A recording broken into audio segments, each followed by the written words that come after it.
Hello दोस्तों, इस ब्रह्मांड में जितने भी प्रकार के हम भोजन देख रहे हैं वो 6 रस होते हैं उसमें, यानी 6 रस होते हैं।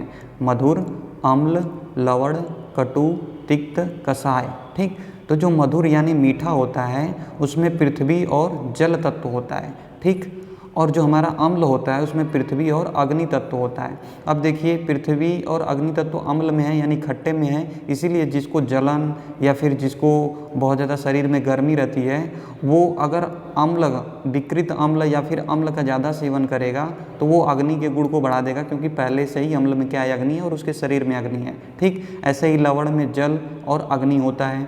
ठीक, ऐसे ही जो कटु रस होता है उसमें वायु और अग्नि होता है। ठीक, तिक्त रस जो होता है उसमें वायु और आकाश होता है। कषाय रस जो होता है उसमें वायु और पृथ्वी होता है। ठीक, वायु और पृथ्वी है, यानी किसी का लूज मोशन हो रहा है उसे कषाय वाली चीज़ें, अगर हम कषाय वाली चीज़ों का काढ़ा दे देंगे तो सही हो जाएगा।